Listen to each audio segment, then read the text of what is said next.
Hi, my name is Eric Daw, and I have another great workout for you. We did a great job last time, and we're gonna add a different workout today, all about the dumbbells. So if you like dumbbell workouts, this is the perfect workout for you. We're gonna make it full body again. Make sure you warm up before you start, and let's get into it.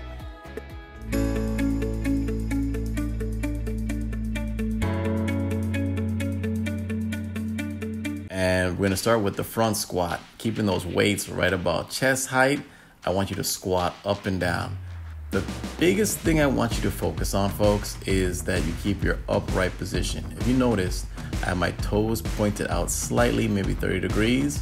I'm going about parallel with my thighs, but even if you don't get parallel, can you keep your upright position? Can you keep that posture position? Can you keep that position? Because that's very important. We don't want to lean forward. Okay, we're finished the front squat. We're going to set our timer again for 30 seconds and going right into our bent over row. There's a couple of things I want you folks to focus on. It's driving those elbows straight back, squeezing your shoulder blades together at the very end of the movement. Pay attention to the angle my body's in, folks. I'm in about a 45-degree angle. You could technically draw a line right from my heel all the way to my head, and it should be about 45 degrees or a straight line. Also, be conscious of what leg is forward because we have to switch, but not yet. We're not switching yet, but remember what leg was forward the last time. Going right into our dumbbell swing. So it's kind of like a kettlebell swing, but we're going to use dumbbells instead. The key thing, folks, is the drive or the push has to come from your hips. Not as much from your knees, but your hips. And use the momentum of the swing. That's where this exercise is different than a squat. Is when we're using momentum and the actual movement comes more from the hips than the knees. And that's what I want you folks to focus on as we're swinging. Okay, as I said, we got to remember what leg we used last time. So we're going to be switching as I switch my timer. Switch your legs. Again, we're going to drive those elbows straight back. Breathing out on the way up, in on the way down. Drive them straight back, folks. Again, making sure we keep that line. Remember I talked about that line, that 45-degree angle as we're pushing those elbows back, squeezing those shoulder blades at the very end, breathing out as we pull, and just pulling those elbows back each time. That looks good, folks. I know you're doing a great job. Keep it up. We're almost there on both legs. So once we finish this, we finished just now. Okay, we finished. So let's get into our next exercise. We got to start our timer first, right? We can't just go right into it. We got to know where our timer is. A great balance exercise. Can you walk heel to toe and do a shoulder press? So I'm walking heel to toe. If this is a problem lifting hands over shoulders, either use a lighter weight or maybe don't even worry about doing the press. Maybe just do the walk with the hands right at your shoulders and the weights at your shoulders. So I want you to really focus on making sure you can do this walk heel to toe. This is a challenge of your balance, a bit of a challenge of your coordination, and you know I'm going to do it on the way back too, because I want to show you that you can do it this way, but I also want to show another way. So the other way is either lifting the knee up and then driving those hands up. This is actually a more difficult way of doing this. So you can do it the first way, and if this one is too easy, do it this way. Add the knee left arm shoulder press. If not, stay with the one you did before. Also, you can also not even lift the hands as I said before. There's many ways to do this. The key thing is you have to challenge yourself. Okay, we're finished, folks. We're doing well. We're doing well. We're gonna start our timer. But before we get into our next exercise, make sure we're gonna go down on the knees. We're doing alternate shoulder fly. So if you can, folks, again, make sure your upper body is nice and tall. You're gonna notice that the fact that I have doing the exercises one at a time is focusing on stability of my core, or upright stability. I have to be able to maintain a nice tall upright position and not lose my balance as I'm doing this. If it's hard on your knees, add a pillow underneath, add a cushion underneath, do what works. And again, remember what leg you have forward. We have to switch. We have to switch. But folks, we're not switching right now. We're gonna switch with this exercise in the middle. So can you keep the weights kind of like in that front squat position? Can you alternate bringing your knees forward? Other thing I want you to focus on, folks, I'm bringing my foot right in front of my body. If you can't get as far as I am, just go as far forward as you can go and maintain that upright position. Bring that foot forward as far forward as you can go and maintain that upright position. So as I said before, we have to remember what leg was forward last time, because we gotta switch, folks. And now that we're switching, we're doing the same exercise. Maintain that upright position, arm fly. Only need to go to about shoulder height. You don't have to go any higher than that. I can tell you right now, your shoulders should be feeling this. You should be feeling those shoulders, particularly since you did this already. Maintain that nice, tall, upright position, folks. That is the key. Keep working. We're almost there. Almost there. There's a few more reps before that timer goes off. Keep coming. Keep coming. There you go. There it is, as I said.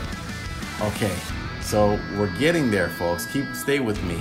So now I'm here. I'm leaning forward, and I'm doing a rear deadlift. So it's a single leg movement.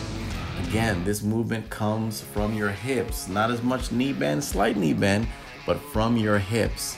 The thing I want you folks to really focus on is, again, letting that leg that's going back go straight back. And if you notice, my hands go right about to my knee height, and then I go back up. Where you should feel this exercise is the rear part of your body, your hamstrings, your glutes, as you're doing this. So we're gonna go straight into switching. And again, you should feel it right in the hamstrings and glutes. And two things, folks. If it's hard for you to keep your balance the entire time, tap your toe on the ground as you come back. Regain your balance, then do it again.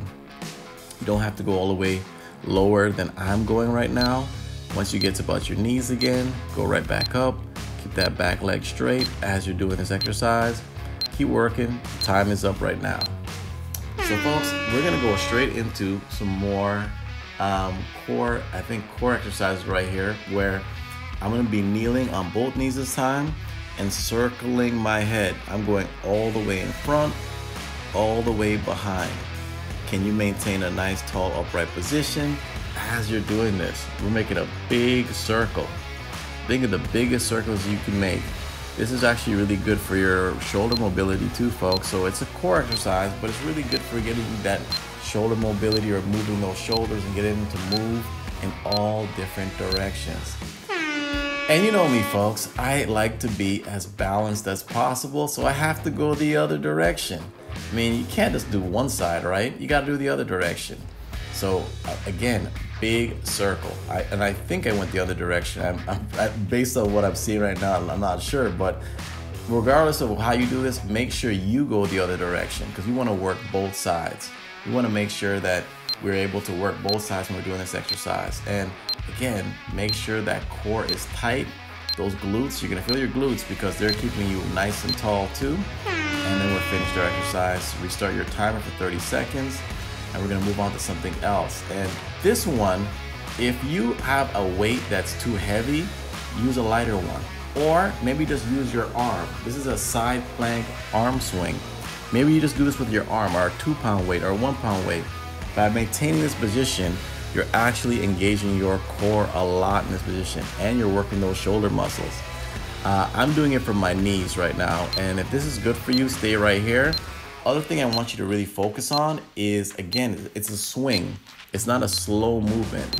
And we have to do both sides again, folks. So same thing, we're gonna work our way over, and make sure your elbow is right underneath your shoulder, but I'm gonna show a harder version. So if the last one was too easy, go with a straight leg position. You could actually do this for both of them, but I'm just showing you the second version now, because to show that there's many ways to modify these exercises. Again, this is really a focus on working your core. Can you maintain this position, get a swing while you're doing it, and do this exercise all at the same time? You do these exercises, folks, like this, you will get stronger and maintain a good core. We're done. That's it. Great job, everybody. Woo, I am tired. I don't know how you feel, but that workout really put it to me. But if you're someone that wants a little bit more, try doing this workout again. Run through the whole thing again. Take maybe a minute in between. That should probably really do it for you. Also, before I forget, if you don't want to use the same weight each time, vary your weights. It's okay depending on the type of exercise you're doing. So that's it for me today. If you'd like to see more workouts like this, maybe using a different piece of equipment, let me know in the comments below. But as I like to say, this is Eric Daw. Take care.